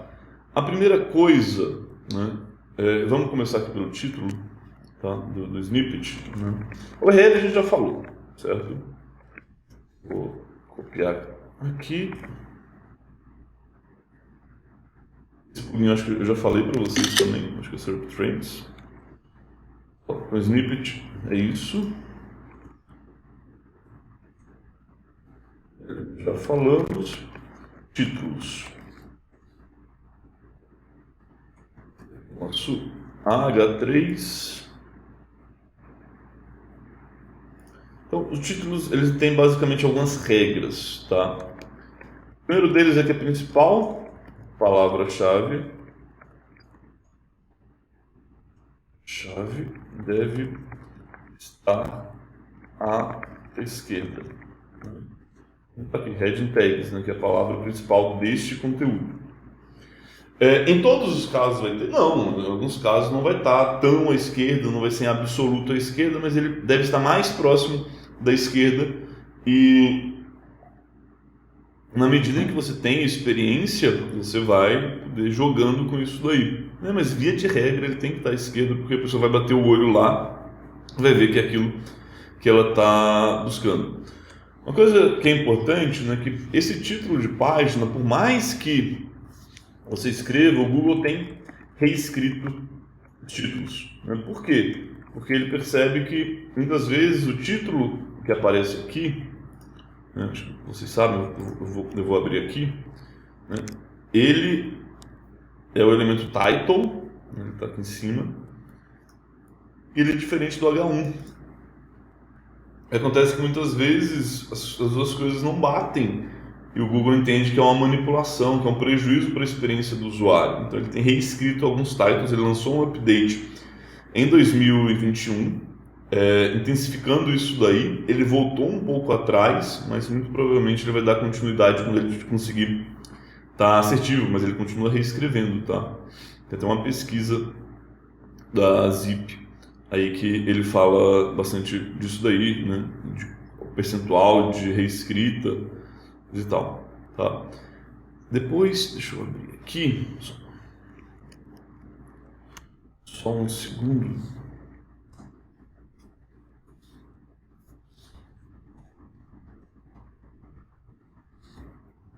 O WordPress nosso para vocês poderem ver.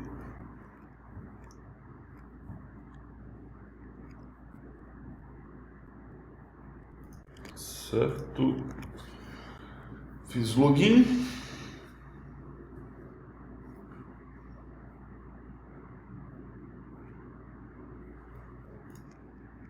tá aqui, eu vou na verdade neste daqui, VTEX SEO, tá? E vou mostrar para vocês, né, o WordPress, ele tem o plugin do Yoast, que ele é bem útil, né? Ele não é perfeito, você não precisa seguir todas as orientações dele, a gente sabe, né, que ele dá aquela notinha, mas nem sempre é o ideal, mas isso aqui é bem útil, tá? Você consegue otimizar por aqui o seu snippet, fazer essa previsualização do Google. E ele já traz aqui, né, porque a gente tem uma diferença do tamanho do celular e do desktop. E por incrível que pareça, no desktop o espaço é menor, né? Em tese deveria ser o contrário, mas para a experiência do usuário deve fazer sentido isso daí. Então, por aqui você já consegue ver isso daqui, ver essas diferenças, então você tem que ter uma snippet que funcione bem nos dois, né? Isso aqui engana bastante, tá? Garante que você está olhando a do desktop, né? Especialmente se você tiver um pouco B2B, né? Ele traz mais dos dispositivos móveis, porque assim, a maioria, né? Beleza, tem um foco aqui, dá para explorar melhor, mas é importante ver. Eu gosto de fazer com que funcione nos dois, tá? Só que tem um problema no tamanho da SERP, que as pessoas parece que nunca acertam, né? Nunca tem uma definição de qual que é o tamanho certo. O Google mede em pixels e isso aí vai mudando ao longo do tempo, né? É difícil acompanhar. E olha só, uma coisa que eu acabei descobrindo, né? Repara aqui, heading tags, blá, blá, evitar principais. Aqui, essa página ela já foi atualizada. Deixa eu pegar. Foi atualizada um pouco mais cedo. Eu queria ver se eu conseguia fazer uma atualização e o Google já pegasse para mostrar para vocês, mas não vai ser possível.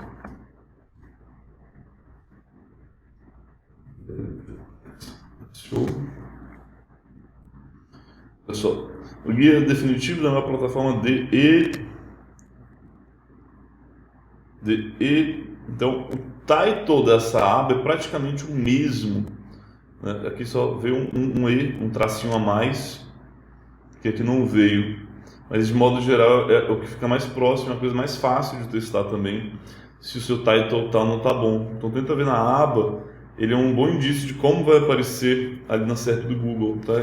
Tem sido a ferramenta mais precisa para isso, né? Especialmente em páginas estratégicas, vale bastante você avaliar esse tamanho. E para utilização de titles, tem uma ferramenta que surgiu recentemente que chama Zip. You have been plugged.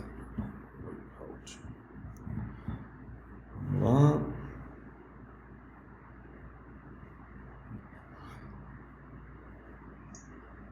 Carregando, como eu falei, estou mostrando os dados de fonte primária, né? Para vocês entenderem bem como usar os dados. Opa, tá lento.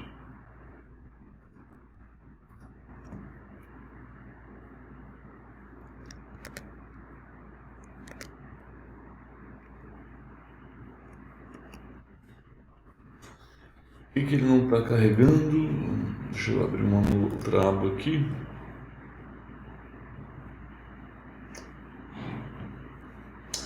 Olha, aparentemente tem alguma instabilidade no Google, acredito que não, né? Ou no Zip.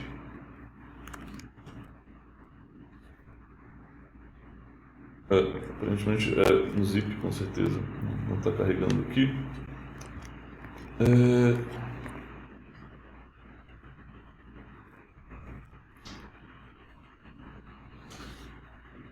Eu não vou conseguir mostrar aqui, a gente faz ao vivo. Vou tentar aqui pela última vez. Deixar. Eu vou mostrando aqui, olha só.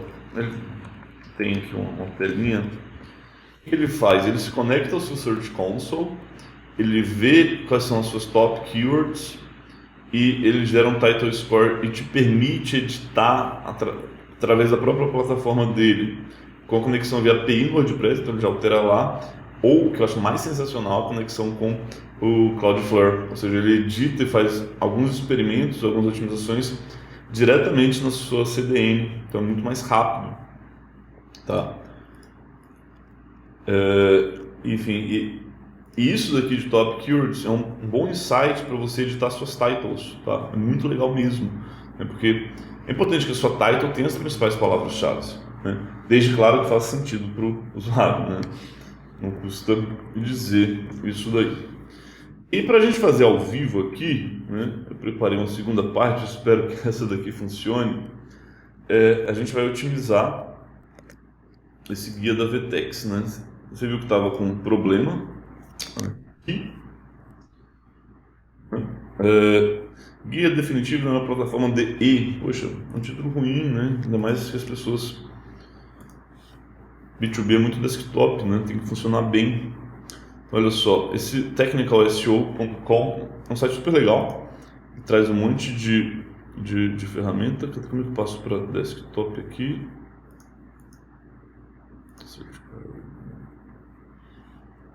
Ah, tá. Estou com a janela redimensionada, algumas coisas não aparecem aqui. Aí, deixa eu dar um zoom out. Olha só, ela também é outra ferramenta que fica mais próximo da realidade. Nós aqui está bem preciso mesmo. Esse daqui, ó, ele ficou mais preciso nesse caso. Então, olha só, através dessa ferramenta você consegue medir também o tamanho do seu título, como é que ele vai aparecer na snippet do resultado de busca e até já começar a fazer otimização. Então, olha só, não é legal que ele corte, certo? E é legal que você tenha um atrativo sempre no título. Então, se eu não posso colocar o guia definitivo da maior plataforma de e-commerce no Brasil, né, o que eu vou fazer para caber aqui? Já no Brasil, né, porque a gente está, a audiência nossa brasileira, definitivo, o guia da maior plataforma de e-commerce no Brasil, o guia da maior plataforma de e-commerce. Então, o que a gente pode trazer aqui? A gente pode trazer um gatilho mental de copywriting que é novo, né? Porque o novo ele atrai e é condizente com o conteúdo. Então, olha só, coube aqui.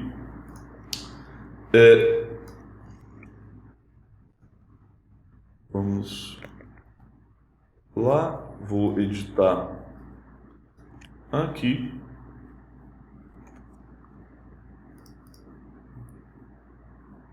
Aqui coube também, atualizei.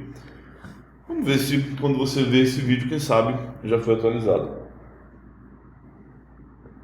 essa página, tá?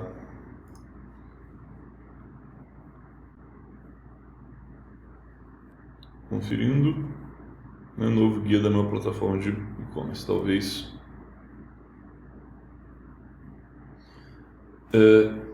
Como está cortando aqui,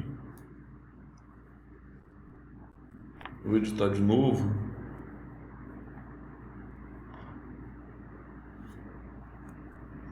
Para não correr esse risco. Então, novo guia da forma de e-commerce líder, pronto. Porque se cortar, ele vai cortar líder, entendeu? E a gente tem um maior aproveitamento.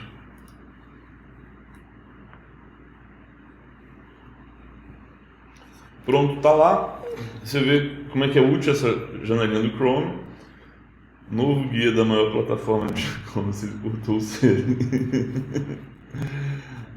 Aqui, acho que agora não tem muito jeito. Vamos ver se vai dar certo.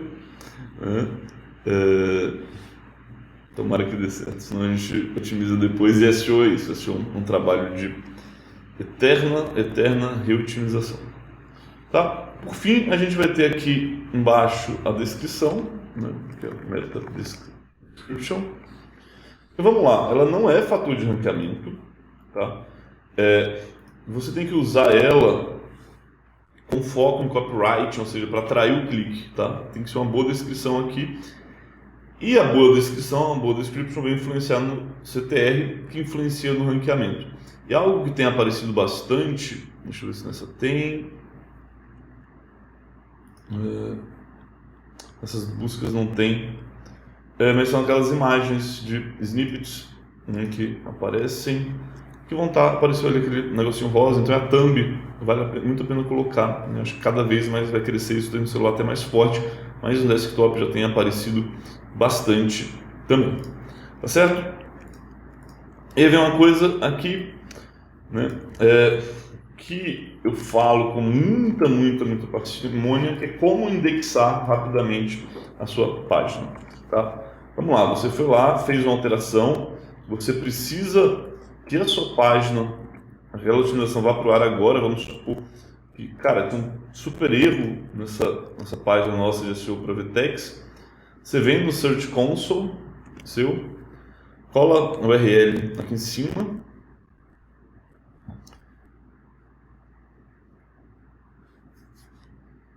ele vai consultar a base do Google, base de dados do Google. Vamos lá, tá lento hoje, né? Mas veio. Então, você vai ver que está tudo ok aqui. Já tem API disso agora, tá, pessoal? Você vem solicitar indexação, testar se é possível, indexar o URL publicado, vai ser. Pode demorar 1 ou 2 minutos, mas aí depois você vai confirmar, ele vai dizer que não faz diferença colocar numa fila mais rápida, mandar submeter várias vezes. Com isso daqui, em geral, às vezes ele publica em fração de segundos, tá? Ele atualiza certo em fração de segundos, às vezes leva algumas horas, o Google não deixa tão claro, mas se você precisar alterar, atualizar ou até indexar rapidamente uma página, siga esse passo a passo, tá? Mas, atenção, eu não recomendo você usar isso com frequência, tá? Você vai usar isso quando realmente for necessário. Eu vou ficar trocando a janela aqui para ver se já abriu. Então, só use em caso de necessidade real, entendeu? Se tiver erro, ou se for questão de vida ou morte, entendeu? Né? Porque o melhor mesmo é você deixar o Google indexar. E às vezes vai levar dias para o Google indexar, trocar. Isso faz parte do processo de SEO, não se preocupe. Ok? Vamos ver se foi. Está enviando o pedido. A gente vai trocando a janela aqui. Para a gente concluir a última parte da nossa Masterclass, com bastante conteúdo aí para você aplicar, pensar e refletir. A gente tem que pensar nisso tudo agora da perspectiva do engajamento do usuário. Como é que o usuário... Aqui, ó. O URL foi adicionado a uma fila de rastreio de prioridade. Ele vai ter prioridade, mas não tem garantia de quando vai publicar. Ele uma página várias vezes não altera a respectiva prioridade de posição na lista. Ok, beleza, mandou. Era isso. Ao final, se eu lembrar, a gente vê se foi atualizado ou não. Seria bem legal se ele trocasse ao vivo, mas não é também a nossa prioridade aqui. Isso aí, eu fico trocando de assunto muito, né? Isso faz parte da anatomia do cérebro humano, do funcionamento do cérebro humano. O ser humano ele é capaz de manter a atenção por uma única coisa durante 6 a 8 segundos. Você vendo esse vídeo, provavelmente se dispersou, voltou. Existe um esforço aí porque isso é humano. E com o seu site, com a sua otimização, não é diferente, né? Você tem que lidar com isso daí, né? Se o cérebro humano leva de 6 a 8 segundos, existe uma regra dos 7 segundos, né? Você tem 7 segundos, tá? 7 segundos para a pessoa decidir continuar no seu site ou na sua página. Logo que a pessoa chega na sua página, ela vai tomar uma decisão se ela fica ou se ela sai, entendeu? E, de outro modo, essa decisão ela sempre vai continuando. A todo momento a pessoa está a um clique de sair do seu site, Você tem que ir retendo, você tem que ir entretendo a pessoa. Tá? E para isso daí, você tem que pensar na navegação que a pessoa vai ter dentro do seu site. Aí a gente tem basicamente 2 tipos de navegação. Uma é a navegação vertical, né? Por exemplo, uma página de conteúdo, repara que ela é vertical, né? Ela vai se aprofundando. E no porque a leitura do conteúdo tem esse comportamento. E no e-commerce, a navegação é principalmente horizontal. Você vai de uma página para outra, para outra, para outra, para outra, né? E você, cara, 50% da SEO está nisso daqui, entendeu? Tá? Em engajar as pessoas, né? Isso é um trabalho só de SEO, mais uma vez, não é um trabalho só de SEO, mas para ter resultado de SEO isso é indispensável, né? Ou seja, em resumo, o conteúdo ele deve ter o máximo de scroll, né? / navegação para outras páginas, mas isso acontece menos com links internos, né? E o e-commerce, você deve trabalhar na navegação horizontal para ele avançar no funil de vendas e ver muitas e muitas páginas. Tá? Então, independentemente de ser e-commerce ou conteúdo, as 3 primeiras dobras do site são as mais importantes. As mais importantes. Deixa eu ver se ainda está aqui. De Galaxy S. Está vendo? É injusto ver pelo desktop, tá? Porque o aparelho é celular, né? Mas aqui é mais didático. Tá. Nessa primeira dobra, geralmente ela vai pegar, acho que até aqui mais ou menos. Você tem 5 segundos para a pessoa entender o que aquela página faz, traz e por que ela é única.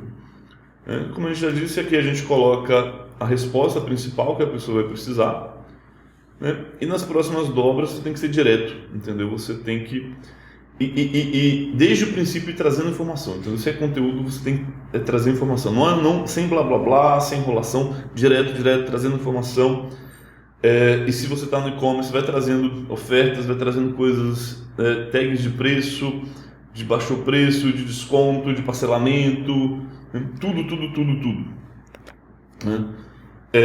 E aí, a partir da terceira dobra, você tem que começar a colocar a pessoa para navegar por outras páginas, né? Mas aqui nem tem links internos, deveria começar a ter links internos, né? Para você ir levando e abrindo a possibilidade da pessoa ver outras páginas, porque a probabilidade dela sair começa a ficar bastante alta. Ó, daqui já começa a ter outros links internos. Nessa página tem uma página de 2020, talvez mereça até algum tipo de atualização. E como é que você vai medir isso daí em forma de dados, né? Como é que você vai saber se isso está funcionando ou não? Você vai para o Analytics, né? O Analytics é o seu parceiro. E tem alguns relatórios que eu gosto bastante. Aqui eu não estou analisando só o tráfego de SEO, mas para mostrar para vocês. As pessoas olham muito o tráfego, as páginas de destino, né, que tem a sua utilidade, mas eu gosto muito de olhar as páginas vistas, né? E ver principalmente essa métrica de tempo de visitas, que são as páginas do blog, né, num período específico. E o que eu vou analisar bastante aqui, né? Ela já está ordenada pelas visualizações, pelos page views, claro, isso é importante, isso é a quantidade. E o mais importante para mim hoje, esse tempo na página. Porque a gente tem que fazer com que as pessoas gastem tempo no nosso site. Eu fiz uma masterclass de SEO experiência do usuário, tá lá, vale a pena ver. O grande resumo dela é: faça as pessoas gastarem tempo no seu site. A gente tem essa média de 3 minutos e meio. Olha, esse primeiro conteúdo é o ideal. Muito acesso, quase 2.000 acessos nele. 6 minutos de tempo visto. Isso é sensacional. Esse outro daqui, bastante acesso, 3 minutos, 3 minutos e meio. Tá bom, tá na média. Esse daqui, palavras mais buscadas, 2 minutos só, né? Barra blog, é a capa do blog, então beleza, né? É uma página de passagem rápida. Share of search, né? Bom acesso, 5 minutos. Esse daqui, 3 minutos e meio. Esse aqui, 6 minutos, muito bom. Esse aqui, 7 minutos, olha que sensacional, esse aqui, 7 minutos, né? Se tivesse mais acesso, seria melhor. Mas quando eu olho para isso daqui, esse daqui já me chama bastante atenção, né? Eu tentaria olhar se esse artigo, se esse conteúdo é útil, tá? Talvez ele não faça tanto sentido para essa estratégia, né? Para a persona que a gente está se comunicando. É um conteúdo que eventualmente, ele não vai aparecer aqui. Deixa eu mostrar para vocês. A gente lida muito com gestores de marketing, gestores de e-commerce. Aqui ele traz a lista das palavras mais buscadas no Google. Talvez não seja o conteúdo ideal, né? Porque o nosso conteúdo ele tem densidade. Certo? E a gente vai analisando aqui, né? E todos esses conteúdos com menor tempo, olha só, esse heading tags que eu mostrei, mas aqui tem um período anterior àquele experimento, a gente já fez uma otimização. Esse SEO para imagens também precisaria de otimização, né? Pelo tempo baixo, né? Mais um muito bom, né? 7 minutos, baixo. Então todos esses conteúdos baixos, você tem que entender por que ele tem pouco, né? Esse aqui é até um conteúdo, né, que fala do nosso crescimento, um conteúdo mais curto, um tempo menor mesmo. Enfim, e aí você vai a partir dessa análise, entendendo o comportamento do usuário no seu site, né? Quanto mais sejam conteúdos que as pessoas mais gastem tempo no seu site, melhor é que você consiga fidelizar aquela pessoa, porque você não cresce trazendo mais visitas, mas você cresce retendo as visitas que chegam, tá? Deixa eu voltar para cá. Você vai fazer análise de tempo, Analytics. Agora mapa de calor, análise de retenção.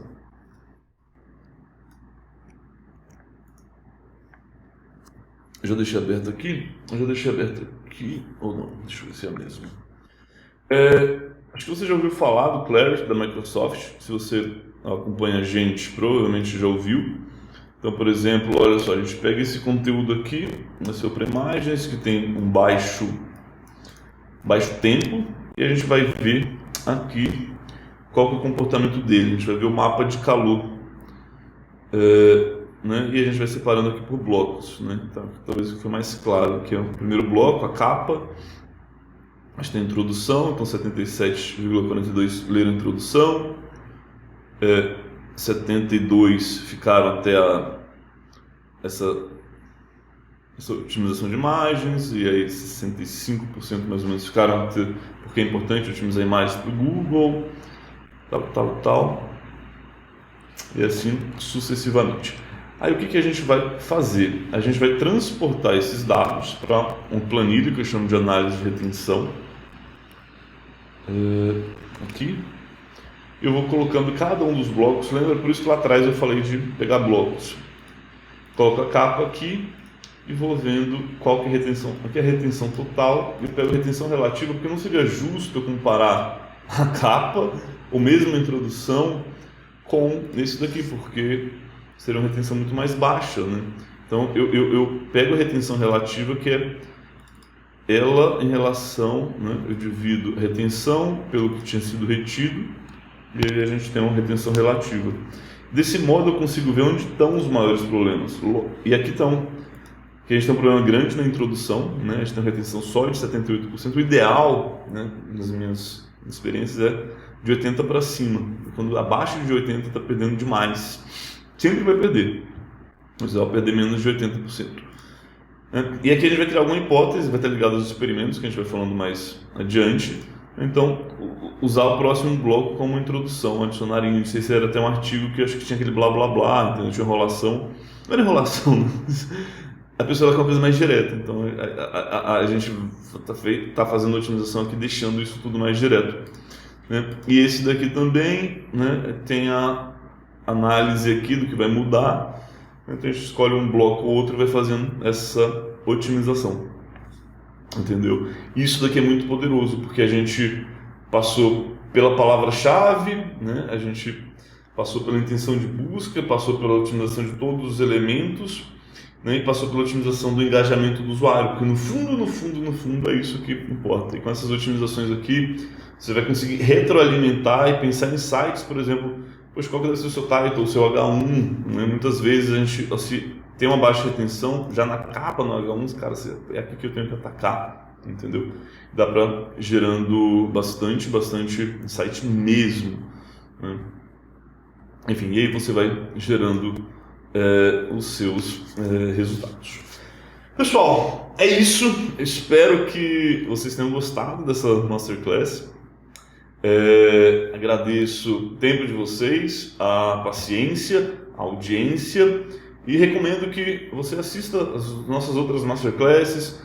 Tem a de SEO Experiência do Usuário, que está sensacional, muito complementar a essa daqui, todas essas novidades que estão acontecendo no universo do SEO. Acompanhando os nossos conteúdos semanalmente, a gente se inscreve na nossa newsletter, a gente manda as principais novidades, SEO, de e-commerce, de marketing orgânico, e sai daqui, vê o que é viável, implementa, e você vai ver que dá para gerar resultados com tudo isso aqui que a gente passou.